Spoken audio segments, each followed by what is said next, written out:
তৎপৰ্য দাৰ্শনিক অতুলনীয় প্ৰতিভাৰ কবি, গীতিকাৰ, সুৰকাৰ, গায়ক, বাদ্যকাৰ, তালকাৰ, এই গোটেইবোৰ তেখেত নহয় কি।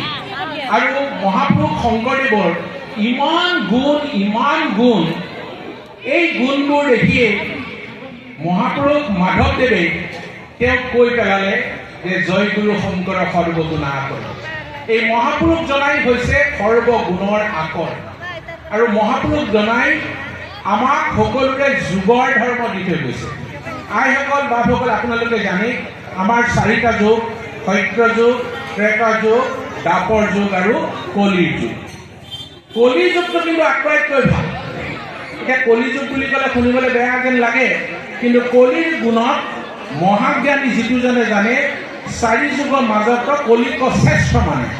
4 যুগৰ মাজত বোলে কলি শ্ৰেষ্ঠ। কলিতে সততে যিটো নাম গুণ গাৱে, একেকে সমস্ত সিদ্ধি সিটোজনে পাৱে।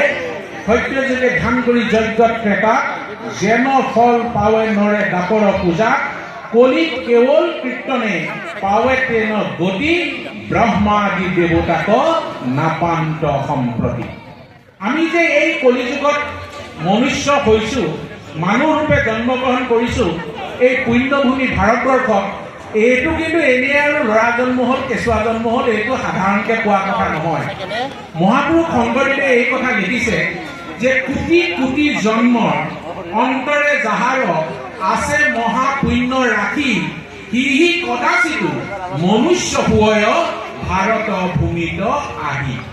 গতিকে এই পুণ্যভূমিত ভাৰতবৰ্ষত জন্মগ্ৰহণ কৰিবলৈ হ'লে কোটি কোটি জন্মৰ সাধনা কৰিব লাগিব। আমি মনুষ্য তুলি পাবলৈ 84 লক্ষ জনী অতিক্ৰম কৰি এই পুণ্যভূমিত জন্মগ্ৰহণ কৰিছোঁ। 4টা কথা: ভাৰত বৰি, মনুষ্য হৰিৰ, কলি যুগ হৰি নাম, 4ৰ সংযোগ কত পুণ্যে পালা কৰা কৰিবাৰ কাম। এতিয়া আমাৰ কৰিবৰ কাৰণে কি কাম কৰিব লাগিব?